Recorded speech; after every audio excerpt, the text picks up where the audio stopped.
Barrister Asaduddin Owaisi के वालिद मरहूम सलाहुद्दीन ओवैसी का सोशल मीडिया पर इन दिनों एक वीडियो वायरल हो रहा है। ये वीडियो आज से 30 साल पहले की है, लेकिन इस वीडियो को सुनने के बाद लगता है जो आज का ज़माना है, आज के हालात है, मुसलमानों के इन दिनों जिन हालात का सामना है, मुसलमानों के बीच खड़े होकर मरहूम सलाहुद्दीन ओवैसी गुफ्तगू कर रहे हैं। इस वीडियो को सुनने के बाद आपको अंदाज़ा होगा जिस तरह मुसलमानों के हालात है, आज से 30 साल पहले भी मुसलमानों के हालात इसी तरह थे। आज जिस तरह मुसलमानों को मायशी तौर पर, समाजी तौर पर, तालीमी तौर पर कमज़ोर करने की साजिश की जाती है और इसके लिए सबसे बड़ा ज़रिया फसाद का इख्तियार किया जाता है, इसी तरह के हालात आज से 30 साल पहले भी थे। आप सबसे पहले सलाहुद्दीन ओवैसी का ये वीडियो सुने। हिंदुस्तान में एक मुनज़्ज़म मंसूबे के तहत एक काम किया जाता है और हम लोग उस बात को महसूस नहीं करते। एक मुनज़्ज़म मंसूबे के तहत काम होता है। ये जो फसादात होते हैं, आम तौर पर ये समझा जाता है कि साहब फसाद हो गया, हंगामा हुआ, लेकिन आप फसादात के ऊपर नज़र रखें तो आपको नज़र आएगा कि फसाद उन मुकामात पे करवाया जाता है जहां मुसलमानों की थोड़ी बहुत माशी हालत ठीक है। वहां फसाद करा के आपकी माशी हालत को, आपके बिजनेस को ख़त्म कर दिया जाता है। आप खुद देखेंगे, अगर एक एक तारीख वार अगर आप देखें तो आपको नज़र आएगा कि गुलबर्गे के मुकाम पर कपड़े की ठोक तिजारत मुसलमान के हाथ में थी। फसाद के बाद वो तिजारत हमारे हाथ से निकल गई। मुरादाबाद के अंदर बर्तनों की तिजारत मुसलमान के हाथ में, फसाद के बाद वो तिजारत ख़त्म हो गई है। इसी तरीके से बनारस में बनारसी साड़ियों का कारोबार मुसलमानों के हाथ में था। भोपाल वगैरह में पत्ते का, बीड़ी का कारोबार हाथ में था। और अब जो भागलपुर में जो फसाद हुआ है, सिर्फ हम फसाद के ऊपर गौर करते हैं, लेकिन भागलपुर वो मुकाम है जहां यूपी और बिहार में सबसे ज़्यादा दौलतमंद लोग रहते थे। रेशम का पूरा कारोबार उनके हाथ में था और अब फसाद के बाद वो कारोबार ख़त्म कर दिया गया।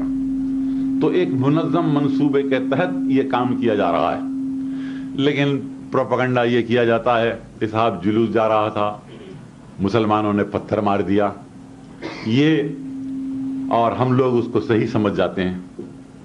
जैसे कि गुजरात में फसाद हुआ तो उस वक्त बूटा सिंह ने पार्लियामेंट में कहा कि पत्थर आए थे, 10 लाख का जुलूस था। चूंकि मैं वाकिफ था वहाँ के हालात से, मैंने उनसे कहा जहाँ से जुलूस जा रहा था वहाँ कितने मुसलमानों के मकानात थे? तो कहा 15 मकानात थे सिर्फ, और 10 लाख का जुलूस जा रहा है। मैंने कहा मकान में लोग थे? तो कहा नहीं, वो डर के पहले से ही खाली कर दिए थे। तो फिर क्या अजिन्ना पत्थर मार रहे थे? आप बताइए क्या था? आप खुद अंदाजा कर सकते हैं। अगर यहां से कोई 10 लाख का जुलूस जाए तो आप में, मेरे में ये जुर्रत हो सकती है कि हम पत्थर मार, हम तो खत्म हो जाएंगे, हमारे बीवी बच्चे। लेकिन ये प्रोपेगेंडा किया जाता है कि साहब फसाद की इब्तिदा मुसलमान ने की, हालांकि खुद पत्थर मारते हैं। तो ये एक मुनज़्ज़म साजिश है। इसलिए है कि दस्तूर में हरिजनों को, पसमानदा तबके को मराद दी गई कि उनको ऊपर उठाया जाए। हमें एतराज़ नहीं है और ज़्यादा मराद दी जाए, लेकिन सवाल यहाँ पैदा होता है कि जब वो ऊपर उठ जाएंगे तो ये सड़कों पर झाड़ू देने के लिए, घरों में काम काज करने के लिए, होटल में बर्तना मांजने, रक्षा चलाने के लिए कौन होगा? तो आपको तैयार करना चाहते हैं। ये एक मंसूबबंद तरीके से ये काम किया जा रहा है। और इसी तरीके से उर्दू को मिटाने की बात करते हैं। ये क्यों? हालांकि उर्दू कोई मुसलमान की मजहबी जबान तो है नहीं। कुरान अरबी में नाजिल हुआ, उर्दू में नाजिल नहीं हुआ। हमने तो यहां आकर उर्दू को सीखा क्योंकि ये एक मुश्तरका जबान थी और हमने इसको अपनाया। लेकिन आज आप कुरान पढ़ते हैं लेकिन आप समझ नहीं सकते। 99% लोग ऐसे हैं जो कुरान पढ़ते हैं लेकिन समझ नहीं सकते, हदीस पढ़ते हैं लेकिन समझ नहीं सकते। کیوں کہ آپ عربی سے واقف نہیں ہیں. آپ کو اردو میں قرآن پڑھنا لازم ہے، جیسا کہ ابھی یہاں پر قرآن پڑھے اس کا ترجمہ ہوا.